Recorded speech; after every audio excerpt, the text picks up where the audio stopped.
हाय sir, कैसे आप? Good to see you.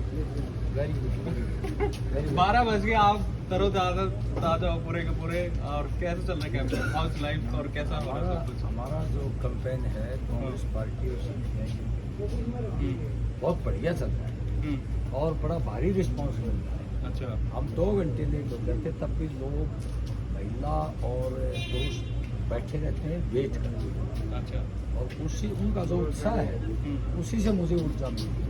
अच्छा। और 36 बिरादरी जो हमारी है, हम्म, तमाम हमारी बिरादरी के जातियों के लोग वो इकट्ठे हैं। अच्छा। भिवानी की जनता जातिवाद को ठोकर मारेगी, मुद्दों की राजनीति चलती है। तो जातिवाद की राजनीति कौन कर रहे हैं यहाँ पे? जातिवाद की राजनीति वो लोग कर रहे हैं जिन्होंने मुद्दों की बात नहीं करती। आप बीजेपी का नाम ले रहे हो? स्वाभाविक है, अच्छा। वो लोग जनता के मुद्दों की बात नहीं करते। हम्म, वो किसान की, मजदूर की, महिला की, व्यापारी की, नौजवान की, छात्र की जो समस्याएं हैं हम्म, वो हल नहीं कर पाए, इसलिए वो उस पर आना नहीं चाहते। अच्छा। वो इनडायरेक्टली जातियों का ध्रुवीकरण करके चुनाव जीतना चाहते हैं। ओके। तो अंकल, आपके फिर क्या लोकल इश्यूज क्या हैं यहाँ पे भिवानी में? और आप क्या उनको बता दो कि भाई अगर मैं एमएलए बना तो ये चीज़ें करूँ? देखिए, क्या होता है आपका विजन, क्या है? हाँ बिल्कुल, हमारा विजन है कि जो शहर में नागरिक सुविधाएं, हम्म, पीने का स्वच्छ पानी मिले, सीवरेज व्यवस्था ठीक हो, बरसात का पानी निकले इकट्ठा ना हो, बिजली लाइट और गलियाँ ठीक हों, गड्ढे ना हों गलियों में। हमारी 2 पॉस कॉलोनी है, 13 सेक्टर, 23 सेक्टर, वो वुडन सेक्टर। आउटा से बहुत बुरा हाल है, अनऑथराइज कॉलोनियों में भी नहीं है। उसकी प्राथमिकता हम देंगे। अच्छा। उसके बाद हम कानून व्यवस्था की प्राथमिकता देंगे। मेंटेन रहे, चोरियाँ, डकैतियाँ, बढ़ोतरियाँ, गुंडागर्दी और हमारे व्यापारियों पर जो हमला होता है, महिलाओं की सुरक्षा देंगे, उसको हम सुरक्षा सुनिश्चित करेंगे, गुंडागर्दी को बढ़ाएंगे यहाँ से। अच्छा। तो आपको लग रहा था कि आपको टिकट मिलेगा आपकी बार? सीपीआईएम से आप कब से मेहनत कर रहे थे और आपको लग रहा था कि भाई सीपीआईएम को ये सीट जाएगी? कैसे हुए आखिर में ये सीट? देखिए, ऐसा है, हम लोग जन मुद्दे उठाते हैं, किसानों के मुद्दे उठाते हैं, मजदूरों के मुद्दे उठाते हैं। अभी हमने कभी सोचा नहीं कि भाई कोई समझौता हो जाएगा या एमएलए बन जाएंगे, ये हमने कभी आकांक्षा नहीं, क्योंकि हमारी पार्टी यहाँ ज़्यादा ताकतवर है।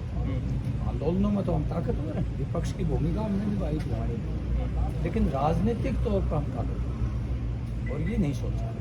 लेकिन इस बार हमारी पार्टी ने कहा कि भाई तुम इतने दिन से लगे हुए हो, राजनीतिक तौर पर लड़ाई नहीं लड़ोगे तो बात कैसे करोगे। और हमारी पार्टी का ये था कि हम बीजेपी को हराएंगे। अच्छा। क्योंकि बीजेपी जो है वो एक तरफ रोजी रोटी पर हमला करती है, अमीरों की तिजोरी भरती है और हमारे जो सामाजिक संरचना है उसको जाति और धर्म पर बांटती है। प्रशासन में जो है तानाशाही करके जो हमारी स्वतंत्र एजेंसियां हैं उनको तानाशाही बना देती है, दुरुपयोग करती है। अच्छा। ऐसी पार्टी को एक दिन भी सत्ता में रहने का अधिकार नहीं। तो अंकल, ये तो कांग्रेस के टाइम भी होता था, सीबीआई होता तो कांग्रेस के टाइम पे कांग्रेस थी। के टाइम भी होता था, ये बात सही है। लेकिन कांग्रेस कोई धर्म आधारित राष्ट्र नहीं बनाना चाहती, इनका एजेंडा दूसरा है। अच्छा। ये धर्म आधारित राष्ट्र बनाना चाहते हैं और धर्म आधारित राष्ट्र का के यहाँ इस देश में जगह नहीं है। अच्छा। हमारा संविधान है, हमारे देश की आज़ादी के नेताओं ने लड़ाई लड़ी, वो सब धर्मों के लोग थे, सब जातियों के लोग थे। वो एक ऐसा धर्मनिरपेक्ष और लोकतांत्रिक देश बनाना चाहते थे जो जन मुद्दों को लेकर विकास करे, हमारे बच्चों का भविष्य सुरक्षित हो और हमारे मजदूर खुशहाल हों, किसान खुशहाल हों, हमारी जनता खुशहाल हो। अंकल, आपने यूको बैंक से जब आपने नौकरी छोड़ी तो वो तो एक जो बैंकिंग की जो आपकी जॉब थी वो एक पूरा पूंजीवाद है जिसके खिलाफ सीपीआईएम और ये लेनिन और इन सब की पूरी विचारधारा है लेफ्ट विंग की, और वहाँ से आप कम्प्लीटली यू टर्न पॉलिटिक्स में आते हैं और उसके खिलाफ बात करते हैं। तो ये एक वैचारिक क्या कहते हैं इनको, आपस में उलझन नहीं है आपके लिए? देखिए, यूको बैंक की मैंने नौकरी करी, सिर्फ 6 साल मेरे बचे थे, पूरा जीवन ही लगाया है, 32-33 साल नौकरी की। तो उस दौरान में जिस तरह का सिनेरियो उभर के आया देश में, कॉम्युनल फोर्सेज सांप्रदायिक ताकतें मजबूत, धर्मनिरपेक्ष ताकतें कमजोर। ये कब का टाइम है? ये बात है 2014 की। अच्छा। भारत 14 चुनाव लोकसभा का बाद है। लेकिन जिस तरह के सिम्टम्स आ रहे थे, वो जो हमारे आज़ादी के नेता थे उनकी विरासत को जो एक चुनौती मिली, वो चुनौती वो धर्मनिरपेक्ष गणराज्य को बचाने की, हमारे जनता का भाईचारा बचाने की, किसान मजदूर की एकता बचाने की, उस चुनौती को ध्यान में रखते हुए मैंने नौकरी छोड़ी।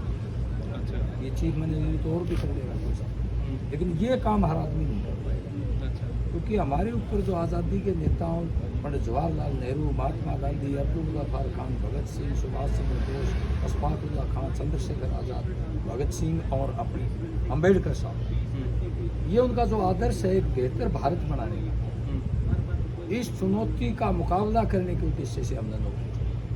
ओके अंकल, एक जो आपके जो अगेंस्ट में है बीजेपी के जो उम्मीदवार हैं, उनके पास काफ़ी अनुभव है, वो 3 से 4 बार यहाँ के एमएलए रहे हैं। आपके पास अनुभव नहीं है, आप बिल्कुल तरोताज़ा हैं और आप चुनाव लड़ रहे हैं। किस तरीके से मैनेज कर रहे हैं चीज़ों को? देखिए, चुनाव को किस तरीके से मैनेज देखिए कर रहे हैं? ऐसा है जी, बीजेपी का जो उम्मीदवार है वो 3 टर्म से और लोगों की समस्याओं की उसने उपेक्षा की। अनुभव होना और लोगों की समस्याएं सुनना अलग अलग है। वो उपेक्षा की वजह से और भ्रष्टाचार पनपा है, यहाँ एक माफिया बना है जो ग्रैब करता है अनऑथराइज्ड रूप से, ठीक है। वो उनको संरक्षण देता है, उससे लोगों में नाराजगी है। अच्छा। लोग उससे नाराज हैं, लोग बदलाव चाहते हैं और हमने लोगों के साथ लड़ाई लड़ी है, हर तबके की लड़ाई लड़ी है और कोई जातिवाद की बात नहीं करी कभी भी। एक नागरिक की हैसियत से हमने समस्याएं हल करी। तो उसके मुकाबले में भिवानी की जनता इंडिया गठबंधन के उम्मीदवार को बेहतर उम्मीदवार मानती अच्छा, इंडिया गठबंधन की बात करी आपने, कांग्रेस साथ दे रही है आपका? है। बिल्कुल दे रही है। आपस में आपस में नहीं। लड़ तो नहीं रहे? जैसे एक वो भाई ने अपना निर्दलीय भरा हुआ पर्चा। देखिए ऐसा है, हाँ। 34 लोगों ने टिकट के लिए अप्लाई किया, टिकट तो एक को नहीं मिली। 33 आदमी हमारे साथ हैं। अच्छा। एक आदमी ने, चलो उसका अधिकार है, स्वतंत्र रूप से लड़ने का अधिकार है, हम उसको कैसे रोक सकते हैं। 33 आदमी हमारे साथ हैं और हमारे कार्यक्रमों में जाते हैं और सीपीआईएम के उम्मीदवार की और कांग्रेस के साझा उम्मीदवार की पूरी पैरवी करते हैं। अच्छा, तो आपको कहीं ये वो कहते हैं ना रूसा मनावन वाली बात, ऐसा कहीं नहीं हो ना, शुरू में पत्रकार कह रहे थे जी कैसे मनाओगे, मैंने कहा हम मना लेंगे, क्योंकि वो सारे हमारे मित्र हैं और हमारे संघर्षों में वो साथ रहे, आते थे, समर्थन करने आते थे। उनको ये पता है कि ये आदमी बेईमान नहीं है, ईमानदार है, जनता के प्रति इसकी समर्पण भावना है और किसी से द्वेष नहीं रखता, और वो सारे हमको इस रूप में मान के मेरे साथ। आज से पहले तो शायद भिवानी से कोई सीपीआईएम का उम्मीदवार एमएलए बना नहीं? ना, सोच में नहीं सकते। भिवानी में जो है सीपीआईएम का कोई कैंडिडेट खड़े हुए 14 में खड़ा करेगा, 1600 वोट आए। 98 में भी एमपी का चुनाव था, 2000 इस हल्के से वोट आए, 2000 में भी खड़ा था 800 वोट आए। तो सीपीआईएम की स्वतंत्र ताकत नहीं है, ये सच्चाई है। ये कांग्रेस और सीपीआईएम मिलके एक 2 मतलब 11 हो गए। तो जो इंडिया गठबंधन की जो आप बात कर रहे हैं, और आम आदमी पार्टी ने भी अपना अलग उम्मीदवार उतार रखा है। देखो आप जो सॉरी टू इंटरप्ट, जो कास्ट और जो यहाँ पे धार्मिक और जातिगत चीज़ें हैं, उस इंजीनियरिंग को आप कैसे कर रहे हो? क्योंकि 30,000 के आसपास तो यहाँ पे ब्राह्मण वोट है और वहाँ जो आपसे जो उम्मीदवार है वो भी ब्राह्मण है, तो उनके वोट आएंगे। फिर जो ठाकुर वोट है उसके लिए अभिजीत खड़े हैं, फिर जो जाट वोट है उसके लिए कोई और है, बाकी जो दूसरे वोट हैं उसके लिए बीजेपी का कैंडिडेट है। तो उस इंजीनियरिंग को आप कैसे संभालें? देखो एक बात बताऊँ आपको, लोगों के जो मुद्दे हैं हम वो चुनाव में देते हैं और सारी जातियों को पता है कि भाई ये आदमी जातिवाद में विश्वास नहीं करता, सबको बराबर। मुझे फक्र है, मुझे सभी जाति पसंद। अच्छा। और कोई भी नेता भिवानी का 2 मुख्यमंत्री हुए हैं, पंडित नेकीराम शर्मा का तो मैं कहता नहीं, महान आदमी था। अच्छा, 2 मुख्यमंत्री हुए, गुप्ता जी और चौधरी जी। मैं ये नहीं कहता कि मैं उनके कद का हूँ, ये मैं कभी क्लेम नहीं करूँगा, लेकिन जितने भी नेता हुए उनका जो स्वागत हुआ उससे ज़्यादा स्वागत छत्तीसगढ़। अच्छा, आप कर रहे हैं। ओके। और यही आत्मविश्वास पैदा होता है कि हमारे साथ हमारा भाईचारा पूरा है, जाति की बंधनों को तोड़ के आ रहे हैं। ये भिवानी के लिए और हरियाणा के लिए एक नई दिशा है। तो ये बीजेपी के अगेंस्ट वोट कर रहे हैं या फिर कांग्रेस के लिए वोट कर रहे हैं लोग? जब आप आत्मसम्मान के और आप लोगों के बीच में देखो जाते ये बीजेपी के अगेंस्ट कर रहे हैं और वो विकल्प कांग्रेस को और यहाँ सीपीआई सीपीआई को, और वो ये मानते हैं कि सीपीएम सीपीआई और कांग्रेस का उम्मीदवार जो आया है ये बेहतर उम्मीदवार है, हर लिहाज से बेहतर है, इसलिए सब। अच्छा, आप आखिरी बात, जैसे मैं वृंदा करात जी का इंटरव्यू कर रहा था तो वो कह रही थी कि हमारे जितने भी कैंडिडेट होते हैं उन वो ऑनेस्ट रहते हैं, पैसे वैसे उनके पास ज़्यादा होते नहीं है, तो जितना होता है वो अपने हिसाब से चुनाव, तो दौलत कहाँ से करते रहो? नहीं, मेरे पास तो कोई दौलत नहीं है, मकान है 35-40 लाख रुपए तो मुझे रिटायरमेंट में लगे। अब तो वो फूक दिए सारे इसमें। नहीं वो लगता है, और हमारा बेटा इंजीनियर है, वो भी नौकरी करती है, चलो वो उनका अपना है। तो ऐसा नहीं है कि मैं करोड़पति हूँ यार, एक मध्यम वर्ग का लाया, मध्यम वर्ग का मिडिल क्लास और ये जो चुनाव है ये जनता खुद लड़ रही है, ये जनता अपना चुनाव लड़ रही है, खुद उम्मीदवार बन रही है। अच्छा, तो इन्होंने मतलब आपके कहना ये है कि उन्होंने क्लियर कट ये दिखा दिया है कि भाई अब जो वो ताकतें हैं जो मतलब क्या करती हैं, द्वेष भावना पैदा करती हैं और बांटती हैं, उन ताकतों के खिलाफ आपको वोट देंगे? हाँ बिल्कुल। अब आप देखिए इतनी खुशी है मेरे को, कर्मचारी वर्ग, व्यापारी वर्ग और हमारा किसान वर्ग, मजदूर वर्ग जाति के बंधनों को तोड़ दी और वो एकजुट हो गया हमारे साथ। ट्रेड यूनियन में तो आपने काम किया सर? हाँ मैंने ट्रेड यूनियन काम किया और वहाँ 5 साल किया, बल्कि 6-7 साल।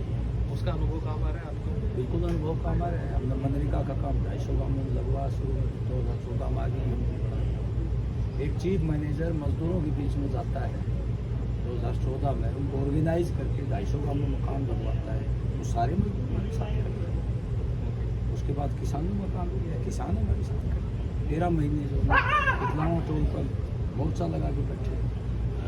सारे व्यापारियों के कोई कानून व्यवस्था की स्थिति होती है, सीवरेज की होती है, पानी की, सारे मोर्चा। आपको नहीं लगता कि इतने जितने भी सारे अनुभव वाले पॉलिटिशियंस हैं और एक से एक दिमाग वाले लोग हैं, उसमें आप भोले साबित होंगे पॉलिटिक्स में? ऐसा नहीं है, ऐसा नहीं है। ठीक है, वो अनुभव वाले हैं, तजुर्बे भी हैं, हमसे सीनियर, पैसे भी उनके पास पैसे भी, हाँ। अच्छे लोग भी हैं, ऐसा नहीं सारे भी। लेकिन जनता के बीच में जो हमने मेहनत की, जनता की जो समस्याएं हैं, उन समस्याओं को उसके लिए जन आंदोलन भी लड़ेंगे, विधानसभा में इसमें कोई बड़ापन नहीं। ओके, सो सर आखिर में आप क्या कहना चाहोगे? योर फ्यू लास्ट वर्ड्स आपकी भिवानी की जनता के लिए। आखिर में भिवानी की आपको अपने लिए वोट नहीं मांगना बस? ना, बिल्कुल बिल्कुल जनता के लिए वोट मांग रहे हैं और जनता ही चुनाव लड़ रही है, ये जीत जनता की होगी। और मेरे को तो इतना ही फख्र है कि ये जनता की एकता जो बनी है मेरे वर्ग की, इसको हर कीमत पर बरकरार रखना। चुनाव आते रहते हैं, जाते रहते हैं, लेकिन जो भाईचारा है हमारे में तमाम जातियों का, तमाम धर्मों का, उसकी सुरक्षा करूँगा और उसका प्रहरी बन के रहूँगा। जब आप लोगों के बीच से रात को घर वापस आते हो तो नींद अच्छी आती है? अभी मेरे ख्याल में 12 बजने वाले। हाँ। अभी तो कुछ और लोगों से भी मिलना है, व्यक्तिगत तौर पर हमारे मित्र हैं।